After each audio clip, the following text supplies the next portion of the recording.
हे भगवान साईनाथ के बेटा बेटियों, तुम धन्य हो, कृतार्थ होने जा रहे हो।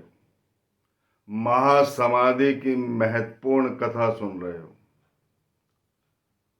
मैं तुम्हारे चरणों को स्पर्श करता हूं और इन संजीवनी रूपी अमृतमय कथाओं को आपके कल्याण के लिए कहता हूं। हे बेटा बेटी, साईनाथ महाराज के प्रयाण का समय है। महासमाधि की ओर पार्ट 1 पढ़ रहे हैं। पार्ट 1 को आप सुन रहे हो। 42वां अध्याय हमारा प्रारंभ है।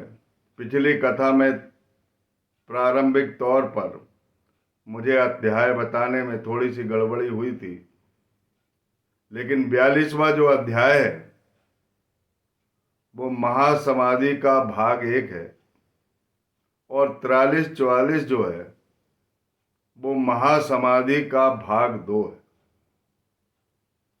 भाग 1 में हमने बहुत महत्वपूर्ण जो महासमाधि की ओर बाबा अग्रसर होते हैं और किन किन भाग्यशालियों को वो संकेत देते हैं,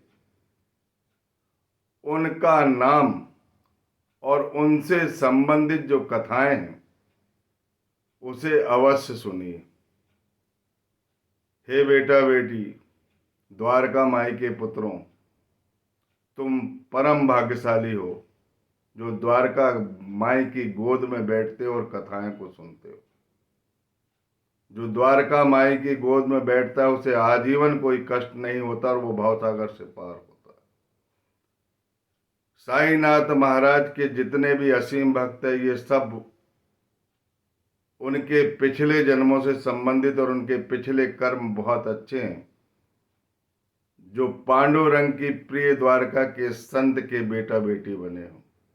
मैं आपके भाग्य की कल्पना नहीं कर सकता और ना ही इस विश्व में कोई इतना बड़ा विद्वान है जो साईनाथ महाराज के शिष्यों के भाग्य की कल्पना कर सकता है। अद्भुत प्रेम है अपने साईनाथ महाराज का, करुणा अवतार है, जिसकी द्वारका माई में सर्वधर्म संभाव और समस्त प्राणियों से बगैर भेदभाव और हृदय से मिलाने वाली गंगा का प्रवाह है। उसकी बराबरी कौन कर सकता है।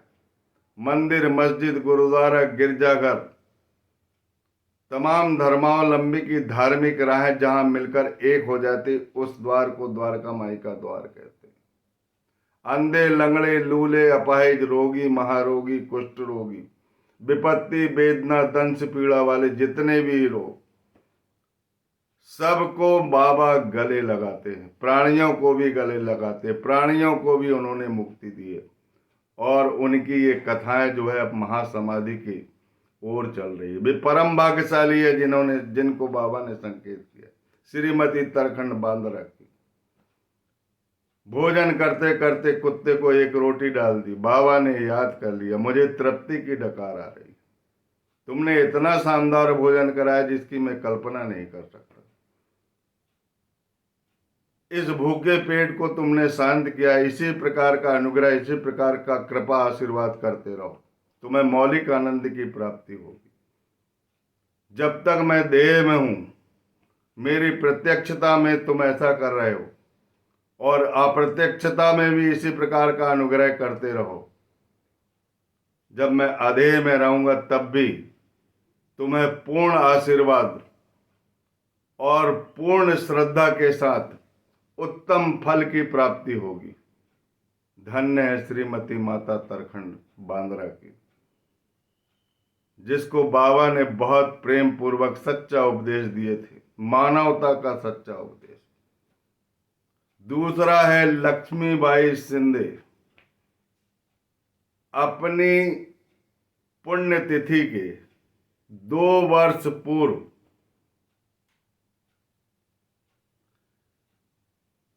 लक्ष्मी शिंदे को कहा था कि बेटी मुझे भूख लगी, मेरी हथेलियां पलट रही है। वास्तव में उन्हें भूख नहीं लगी थी, मंदिर के आसपास जो श्वान घूमते रहते उन पर भी बाबा का ध्यान। एक ऐसा प्राणी था जिसको दिन भर भोजन नहीं मिला था। अतड़ियां प्राणी की पलट रही थी, साईनाथ महाराज की नहीं। साईनाथ महाराज को भूख से कोई लेना देना नहीं, लेकिन उस भूख का अनुभव करते थे। वो भक्तों के कष्टों का अनुभव करते थे, प्राणियों के कष्टों का अनुभव करते थे। लक्ष्मी गई, खाना बना के लाई और समग्र भोजन किया, एकत्र कर लिया और ग्रास बनाकर एक एक ग्रास काले कुत्ते को खिला दिया। लक्ष्मी मचल गई, बोले ऐसा क्यों किया? मैंने आपके लिए खाना बनाया था। लक्ष्मी को ऐसा उपदेश दिया, ऐसा उपदेश दिया जिससे परमानंद की प्राप्ति होती। यही तो आनंद और परमानंद। ऐसा उपदेश कौन देता है? उन्होंने समग्र भोजन उस कुत्ते को खिला दिया। बोले लक्ष्मी, इसकी भूख और इसकी आत्मा, मेरी भूख और मेरी आत्मा एक ही है। जो इनमें भिन्नता समझता है वह ईश्वर को कभी प्राप्त नहीं कर सकता। तुमने साक्षात ईश्वर को प्राप्त कर लिया और मैं तो कुछ समय का हूं। इसी प्रकार का अनुग्रह करती रहो, इसी प्रकार का आशीर्वाद बनाए देती रहो, इसी प्रकार का प्रेम प्राणियों से करते रहो, तुम्हें मौलिक आनंद की प्राप्ति होगी। तुम आनंद से परमानंद की ओर जाएगी। और आज लक्ष्मीबाई शिंदे को हर कोई पूछता है।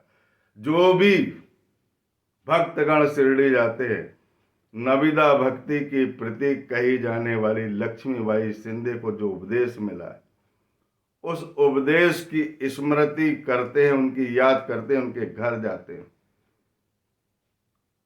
इसके बाद तात्या, जिसे कई बार कृष्ण लीला करते हुए साईनाथ महाराज ने दर्शन दिए।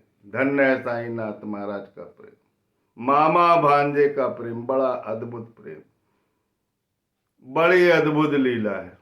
उनके घर में अधिकतम 12 बार तक वो भिक्षा मांगने जाया करते थे। ना तो उन्हें रोटी खाने की आवश्यकता रहती थी, ना कुछ रहती थी, लेकिन उन्हें पता रहता था कि कौन प्राणी मेरी प्रत्यक्षता में, मेरी मंदिर के आसपास जो भूखे प्राणी घूम रहे हैं, वो तो संसार के सभी प्राणियों को जानते और भोजन उपलब्ध वो ही कराते। कोई किसी भी तरह परमात्मा उन्हें भोजन उपलब्ध कराता है। ये परमात्मा का दायित्व है।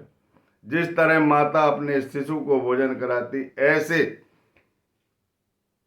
परमात्मा की दृष्टि में परमात्मा माता है और पूरा संसार, पूरे प्राणी उसके शिशु है। उसकी देखभाल करते हैं और खुद होकर जाकर भोजन नहीं खिलाते, किसी को प्रेरित करते, किसी को प्रेरणा देते, किसी के हृदय में दया भर देते। और दया ही धर्म है, पुण्य है। और उस दया के कारण आ जाता है कि इसे खिला दो, और वो खिलाते आप भक्त नहीं, वो तो परमात्मा खिलाता है, उसकी प्रेरणा है।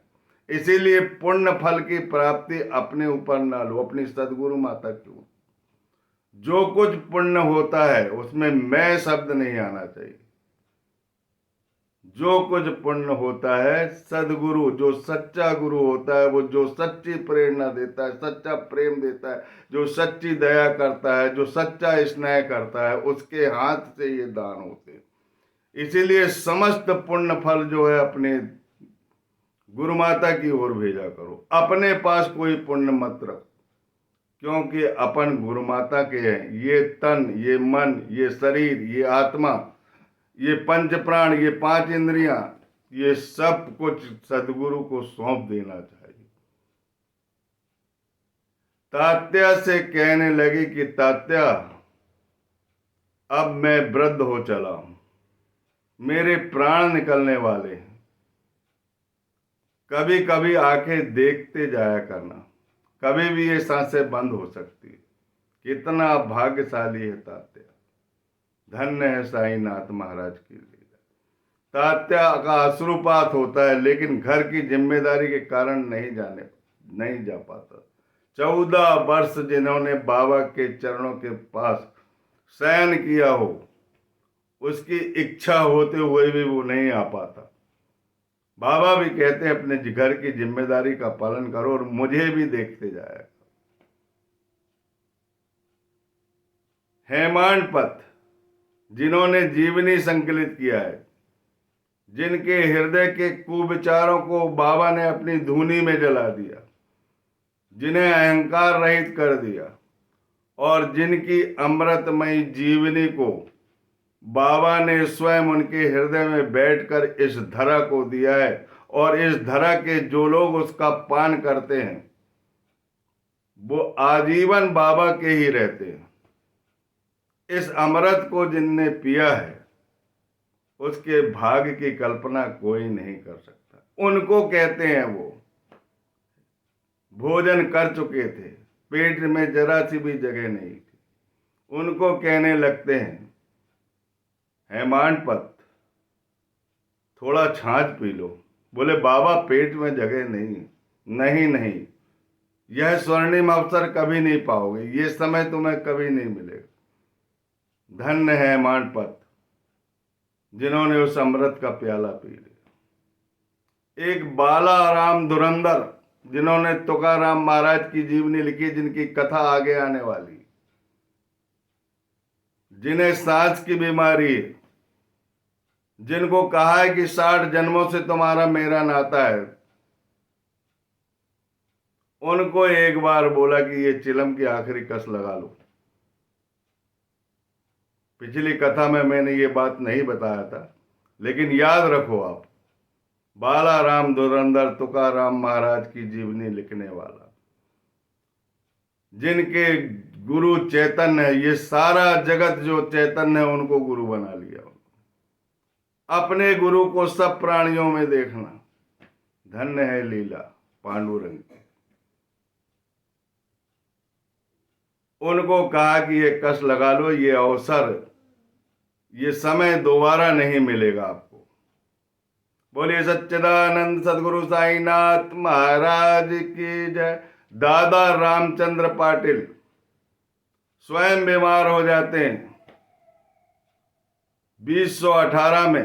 बाबा तो 15 अक्टूबर को जाते, उसके 2-3 महीने पहले ही बीमार हो जाते, तड़पने लगते हैं, अनेकों इलाज कराते घर वाले, कोई चिकित्सा काम नहीं आते। अंत में बाबा सिराने प्रकट होते और पूछते हैं उनसे, तो वो बाबा से एक ही चीज बोलते हैं कि मेरी मृत्यु कब होगी। तो बाबा ने बोल दिया तुम्हारी मृत्यु टाल दी गई है, मुझे तो तात्या का भय रहता है, और तात्या जो है दशहरा के दिन जाने वाला है। धन्य है साईनाथ महाराज। ऐसी अनेक घटनाएं घटित हुई है, जिनको विट्ठल की कृपा हुई और साईनाथ महाराज जैसे सदगुरु मिले। ऐसे दासगणु महाराज को स्वप्न आता है पंढरपुर, द्वारका माई मस्जिद अर्रा के गिर गई है। शिरडी के कुछ लोग जिनके अंदर भेद की दीवार है, ये मुझे तंग करने लगे हैं, जल्दी आओ मेरा पूजन करो, मेरे ऊपर पुष्प छिटको, पुष्प की मेरे ऊपर मुझे मेरा पूजन करो। दासगणु महाराज समझ जाते हैं कि कोई ना कोई घटना घटित होने वाली है। ऐसी अनेक घटना साईनाथ महाराज ने अपने निर्वाण काल के पहले दिया। हे बेटा बेटी तुम बहुत भाग्यशाली हो। बाबा कहते थे तुम अपना मन स्थिर रखो, मेरे वचनों पर श्रद्धा रखो, निर्भय होकर कर्तव्य का पालन करो। यदि मेरी लीलाएं लिखी गई, यदि मेरी लीलाएं पढ़ी गई तो अविद्या का नाश होगा। ध्यान और भक्ति पूर्वक श्रवण करने से देहिक बुद्धि नष्ट होकर भक्ति और प्रेम की तीव्र लहर प्रवाहित होगी, और जो मेरी कथाओं को गहराई से खोज करेगा उसे ज्ञान रूपी अमूल्य रत्न की प्राप्ति हो जाएगी।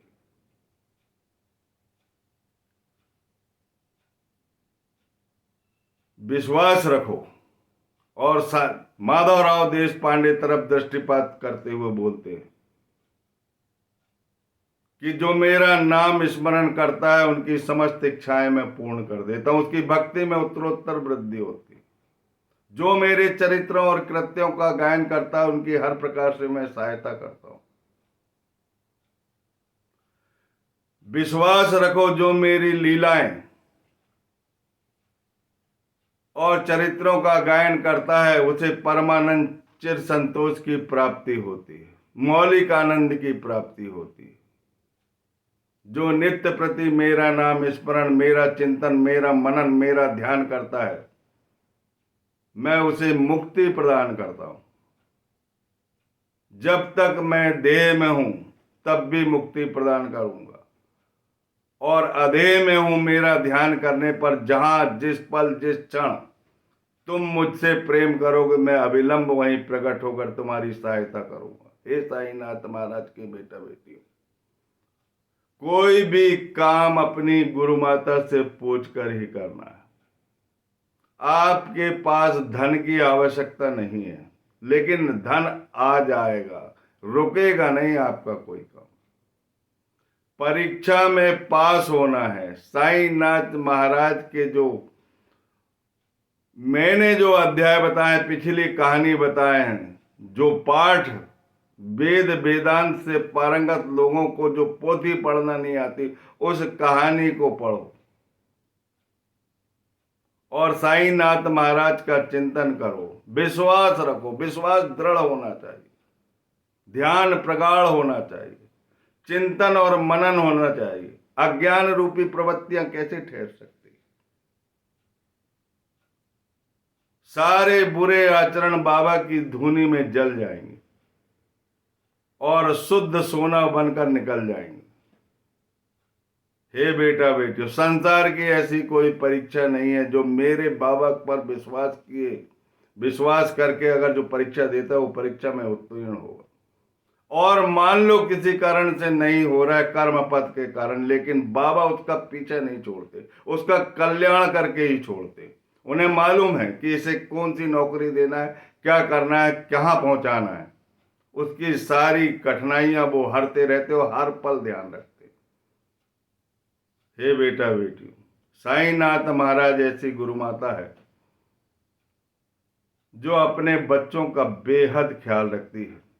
स्वयं कष्ट उठा लेते हैं लेकिन अपने भक्तों को कष्ट नहीं आने देते। धूनी में हाथ डाल दिया, बच्चे को बचा लिया। पानी में कूदने लगे, जल में कूदने लगे, बच्चे को पानी में डूबने से बचा लिया। अनेकों किस्से चमत्कार के भरे पड़े हैं। और एक बात देखो, 2 वर्ष पहले उन्होंने दशहरा की दशमी के दिन एक विशेष लीला की थी, एक चमत्कारिक लीला की थी, लोगों को शंका दूर करने की लीला की थी। अपने पूरे वस्त्र धूनी में डाल दिए, जगमग जगमग धूनी जलने लगी, पूरी द्वारका माई का मंडप प्रकाशित होने लगा और बाबा पूर्ण दिगंबर खड़े थे। क्रोध से आंख लाल लाल हो रही थी और शरीर कांतिमय दिख रहा था, दिव्य तेजोमय शरीर दिख रहा था। किसी की हिम्मत जाने की नहीं हुई, बागोजी सिंह दे गए और उन्होंने डकर के कहा कि बुला लो सब गांव वाले, आ जाओ रे, देख लो रे मुझको, मैं हिंदू हूं कि मुसलमान हूं। भेद की दीवार समाप्त करो मेरे भाई। ऐसे संत शिरोमणि जिनका मन निर्मल है, जो अपने भक्तों के लिए स्वयं तकलीफ उठा लेते हैं, जो अपने भक्तों के कष्टों को हर लेते हैं, जिनकी साधना से जो नीम की पत्ती अमृत वर्षा करती है, जो अप्रिय कड़वा स्थायी स्वभाव होने के बाद भी बाबा की ऐसी करुणा, ऐसी साधना, ऐसा प्रेम, ऐसा स्नेह, धन्य है, जगत देख रहा है। जिसको विश्वास होता है उसी को वह अमृतमयी लगती है। बाकी जो परीक्षा लेने जाते हैं उन्हें अमृतमयी नहीं लगती। और जो विश्वास पूर्वक बाबा की साधना को समझता, परिक्रमा लगाता है, उसके सारे मनोरथ पूर्ण होते। ऐसी सच्ची गुरु माता है। 4 धाम है, चावड़ी धाम, द्वारका माई धाम, सिद्ध समाधि धाम, गुरु स्थान धाम। बाबा ने बोले कि ये जो चरण है पतित पावन है, पुरातन है, श्री हरि के चरण है, मेरे सदगुरु का निवास स्थान है। यहां पर कितने लोगों का कल्याण किया साईनाथ मां। वाम मार्गी है या ब्रह्म मार्गी है, काशीबाई कानिटकर शुद्ध ब्राह्मण परीक्षा लेने चले गए, उनका ग्रुप परीक्षा लेने चला गया द्वारका माई मस्जिद में, और बाबा मस्जिद माई की सीढ़ी पर खड़े होकर बोलते हैं कि ये पाथरडी ग्राम का शुद्ध ब्राह्मण है, शुद्ध। कोई भी वाम मार्गी इन सीढ़ियों को कभी नहीं चढ़ेगा, न भविष्य में चढ़ने का प्रयत्न करेगा। और दासगणों महाराज ने इसका रिसर्च कर दिया कि साक्षात साईनाथ महाराज एक ब्राह्मण परिवार में जन्मे हैं, जिनका पालन पोषण गोपाल राव देशमुख ने किया। और गोपाल राव देशमुख कौन थे? शिवाजी महाराज का जो दायित्व संभालते थे, जिन्होंने हिंदुओं की रक्षा के लिए अपने पूरा जीवन अर्पित कर दिया, जो हमेशा राम राम कहते थे, राजा राम कहते थे, और साईनाथ महाराज का पालन पोषण 5 वर्ष तक किया और अपनी सारी शक्तियां उसे स्थानांतरित कर दी। वही शक्तियां जग कल्याण के लिए काम आ रही, और साईनाथ महाराज के स्वयं की साधना काम आ रही। हे बेटा बेटियों, धन्य है साईनाथ महाराज की करुणा। हम उनकी महासमाधि का पार्ट 1 में, अभी पार्ट 2 में पहुंचे नहीं। इन कथाओं को छोड़ना नहीं। जो महासमाधि के पार्ट 1 की कथा और महासमाधि के पार्ट 2 की कथा 16 बार 16 व्रत रख के, व्रत साईनाथ महाराज मना करते थे। व्रत से मतलब है उस दिन साईं का चिंतन करना, उसके अलावा कुछ नहीं करना, कोई चिंतनीय विषय नहीं होना चाहिए। और 16 दिन तक हर गुरुवार को उसको कर लो, फिर देखो, फिर कमेंट में लिखना कि भैया मेरी मनोकामना पूर्ण नहीं हुई। भाग्य चमकेगा आपका, लक्ष्मी की कृपा होगी, त्रिदेव होने के कारण 3 देवियां रहेगी, 8 सिद्धियां रहेगी। जो कुछ भी आप काम करोगे यशस्वी जीवन रहेगा आपका। राजकीय पद की प्राप्ति हो सकती है। आपकी कोई भी मनसा हो, बाबा उसके अनुकूल आपका दिमाग बनाएंगे, परीक्षा दिलवाएंगे और पास करवाएंगे आप। ऐसा नहीं है कि बाबा का ध्यान करते हैं तो बाबा परीक्षा में पास कर देंगे। बाबा सरस्वती आपके हृदय में देंगे, जो पढ़ोगे वो याद रहेगा, जो परीक्षा में पूछा जाएगा वही आप करोगे और सही पेपर करके आओगे, क्योंकि वो सदगुरु है, सत्य है उसके पास, और अनंत काल तक सत्य रहता है उनके पास। कभी सत्य की समाप्ति नहीं होती। उनका चित्त सत्य होता है, उनका आनंद सत्य होता है, और वो मूर्ति, इसीलिए उन्हें सच्चिदानंद मूर्ति बोला जाता है। और सच्चिदानंद वही कहलाता है जो भगवान श्री कृष्ण है। और श्री कृष्ण भगवान ने भगवद गीता में स्पष्ट कहा है कि जो सच्चिदानंद मूर्ति है, जो आत्मज्ञानी है, जो तत्वदर्शी है, वो मेरे प्राण हैं, उनके शिष्य मेरी आत्मा है, प्राण और आत्मा। और ये प्राण और आत्मा भगवान श्री कृष्ण को, जब आत्मज्ञान हो जाता तो श्री कृष्ण को प्राण आत्मा दोनों एक ही समझते, ये त्रिमूर्ति एक हो जाती है। आत्मज्ञान देने के लिए साईनाथ महाराज शिरडी में आए और उनके साथ इतना भेद हुआ। हे बेटा बेटी, महासमाधि की ओर है, महाकरुण गाथा है ये। इस गाथा में सम्मिलित हो। महासमाधि का पार्ट 1, महासमाधि का पार्ट 2, ये दोनों का पाठ करो और 16 व्रत लो गुरुवार के, और ये 16 व्रत आपके घर का पूर्ण कल्याण करेंगे। जन्म जन्मांतर तक जो पैतृक दोष आपको परेशान कर रहे हैं, वो सारे दोष आपके नष्ट होंगे। सारी कलह नष्ट होगी, सारी वेदना नष्ट होगी, धन की प्राप्ति होगी, सम्मान की प्राप्ति होगी, प्रसिद्धि मिलेगी और उच्च पद पर जाओगे। थोड़ी बहुत कठिनाइयां आती है तो उस पर साईनाथ महाराज अपनी गुरु माता उस पर अविश्वास मत करना। माता डांटती है लेकिन प्यार करना नहीं छोड़ती। माता कड़वी दवाई देती है, अमृतमय जीवन देती है, अमृतमय आहार देती है, खुद भूखी रहती है, खुद कष्ट उठाती है। ऐसे साईनाथ महाराज है। अब हम अगले अध्याय में आपको महासमाधि का पार्ट 2 कि पल पल जो जो भी स्थितियों से निर्माण हुआ है और कौन कौन से भक्त द्वारका माई मस्जिद में थे और किस तरह साईनाथ महाराज ने तात्या का बुखार अपने शरीर पर अंतरित किया और तात्या को जीवन दान दिया और खुद दशहरा की दशमी के दिन, मंगलवार के दिन, मुहर्रम के दिन, बुद्ध जयंती के दिन, ऐसे पावन दिन, सीमो उल्लंघन के पवित्र त्योहार के दिन अपनी देह त्याग दिया और कह दिए कि जो जन शिरडी आएगा आफत दूर भगाएगा, चढ़ेगा जो कोई मेरी सीढ़ी पैर तले होगी दुख की पीढ़ी। त्याग शरीर चला जाऊंगा, भक्त हेतु दौड़ा आऊंगा। मन में रखना दृढ़ विश्वास, करेगी समाधि पूरी आस। मुझे सदा जीवित जानो, अनुभव करो सत्य पहचानो। मेरी शरण में आ खाली जाए तो मुझे कोई बताए। जैसा भाव रहा जिस जन का, वैसा भाव हुआ भगवान का। भार तुम्हारा मुझ पर होगा, वचन न मेरा मिथ्या होगा। असहायता लो भरपूर, जो मांगा है नहीं है दूर। मुझ में लीन वचन मन काया, उसका ऋण ना कभी बिसराया। धन्य धन्य वह भक्त अनंत जो शिरडी की राहों में, जो सच्ची गुरु माता के राहों में इन चरणों को छोड़कर अब नहीं जाना। और इन कथाओं को, ये अमृतमय कथाएं, इन कथाओं को सदा सुनते रहें।